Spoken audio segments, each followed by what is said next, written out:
Move it. I like to move it, move it. You like to move it. Thank you. All right, so let's talk about how to quickly launch your highly profitable course, coaching group, or mastermind. And I like to be precise when I use language, so let's talk about some of these words. When I say quickly, I mean this process from the moment you actually say, okay, I'm doing it. I'm not just like thinking. 2 to 8 weeks. If it takes longer than 8 weeks, you're doing it wrong.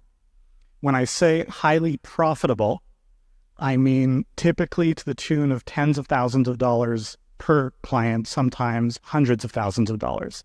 So I've used this process. I've used this process with my clients as well. We're talking about 6, sometimes 7-figure paydays inside of 2 to 8 weeks. And by the way, you don't need elaborate sales conversations. You don't need a giant social media following. You don't need an elaborate funnel. Sound good? Okay. So let's talk about where this came from. And there's this study that Malcolm Gladwell writes about in his book, Blink. Raise your hand if you've read that book, Blink. Okay. So in the study, they had participants come in and they would sit at a table and they'd be given a card, like a deck of cards. Some of the cards were red, some of them were blue. And they'd flip over the card, and on the card, it would either say you gained money or you lost money. And red cards, blue cards could both be positive or negative, but the expected value, so the average, was that the blue cards were positive and the red cards were negative. You could pull a red card that was positive, a blue card that was negative. It took the participants about 50 card flips to get to the point where they could articulate in words, I think the red cards are bad. But here's what's really interesting. It took 10 card flips to get to the point where when they got a red card, their palms would start to sweat. Cool, right? That's our intuition figuring out patterns long before we can articulate them. So this process I'm going to share with you, this is something that I've been doing myself and with clients kind of intuitively, but I can't articulate it, just do what I say kind of thing, for the last 15 years. And in the last year, I've been working really hard to codify the boundary conditions of exactly what does it take. And I've actually never shared this with anyone outside my inner circle clients. You guys are the first. Now, the core dynamic at play is a dynamic of catalysis. So catalysis is what happens when you have 2 or more ingredients. They're inert. They don't do anything. But when you introduce a catalyst, magic happens. So any gardeners in the room? Raise your hand. Okay, we've got some gardeners. The gardeners know that if you have seeds and soil, you mix them together, nothing happens. But if you add water, that's the catalyst, you get a blooming garden. If you have yeast and sugar, you mix them together, nothing happens. If you add heat, heat is the catalyst, you get CO2, and that's what makes, I'm way behind on my slides. That's what makes CO2, and that's what makes bread rise. And you get alcohol, and that's what turns grape juice into wine. If you have hydrogen and oxygen, 2 molecules that are very plentiful in the world, you swirl them around, you mix them together, nothing happens. You introduced a catalyst, which is a spark, and you get water through what scientists call an exothermic reaction. Now, I'm not an expert in gardening, baking, making alcohol, or producing exothermic reactions.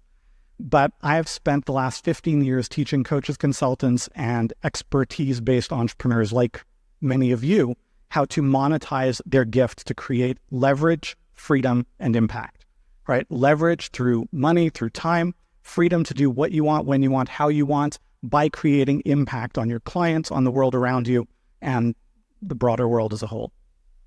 Now, leverage, freedom, and impact. This is what we want to create. Those are the outcomes. That's the water. That's the exothermic reaction. What are the ingredients we need to make it happen? There are 2, and they're about the relationship, connection between you and your audience. So you've got your audience, and you've got a line going in either direction. So from you to your audience, it's insight.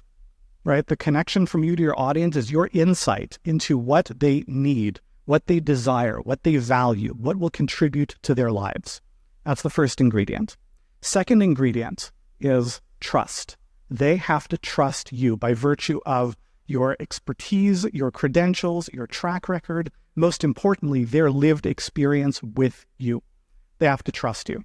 So those are our two ingredients, right? That's what we want to catalyze into something that is going to create a result. Now, here's the thing. If you just have those two ingredients, they're inert. Nothing happens. You end up with a lot of people who love you and tell you how great you are, and then they go and buy something from your competitor who you know doesn't care or deliver as much as you do. Show of hands if that ever happened to you. Sucks, right? What you need is the catalyst. It's a little bit like a marriage proposal, right? You can have a great elaborate proposal and it makes for a good story you're going to tell for a long time. But it's not the great proposal that gets someone to say yes. It's the need that you feel for them and vice versa. It's the trust, it's the connection. That's what leads to an actual result. The proposal is the cherry on top of the cake. It catalyzes everything. So you need trust, you need insight, and you need to build those things all the time, right? So you need in your business a trust engine to continually build more trust with more people. You need an insight engine to better and better understand what does the world that you serve, what do they need, what do they care about? And some of the things you've heard about today fill into those buckets, right? So if we're talking about giving a TEDx talk, that's a trust engine. We're talking about creating videos on YouTube. That's a trust engine. And that's great. You need those things.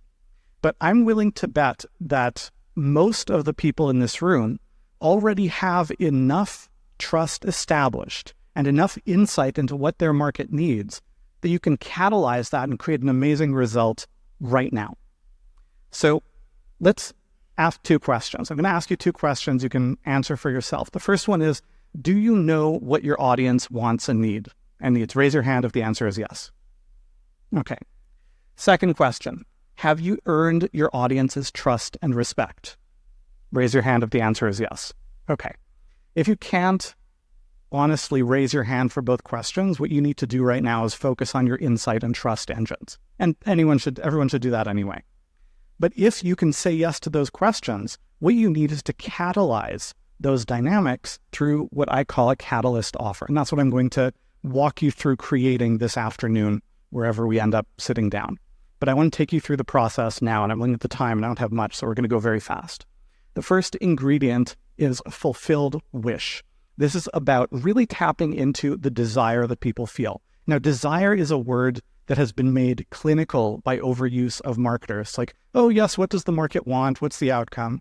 Now, if you think about what are synonyms for the word desire, you get words like ache, want, thirst, hunger. That's a strong, visceral feeling that you want to connect with. So you need to think down to what is it that people really want? Here's the guiding question. If your ideal target customer comes to you and they say, you know what?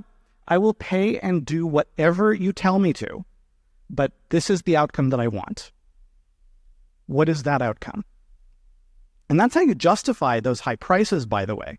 And, Gio this morning talked about craft, right? Leaning into this crazy, big, hairy, audacious thing that they want and saying, you know what, I'm going to step up and figure out how to deliver it and then back out from that into what I'm creating and what it's going to look like. We can go into the details this afternoon. That's how you deepen and strengthen your craft. So you want to create that fulfilled wish, which is what they really deeply want. Second, you need scarcity, and there are 3 dimensions of scarcity. And it's not about, oh, you'd better buy this thing in the next 4 hours because I'm going to run out of ebooks or some crap like that. No, scarcity is about giving people the sense that what is on offer in front of them is rare and special. And this is a unique opportunity they need to jump on. There are different ways of doing that. And finally, you need a white glove experience. And that's about people feeling like this is not, some item at a storefront they're walking by and they can take it or leave it, but they are special because you chose them to offer this to them. It's the difference between getting junk mail and getting a handwritten letter, right? Worlds of difference of experience, how you feel, and the connection you feel to react and respond. So those are our 3 steps: the fulfilled wish, 3 dimensions of scarcity, the white glove. There's a ton of detail going around that. Thank you, Simon, for the inspiration. And anyone who wants, come see me this afternoon. Or if you're super excited about what other speakers have talked about, which I totally get, just send me an email and I'll let you know when I do a public training about this, which will happen at some point. Thank you.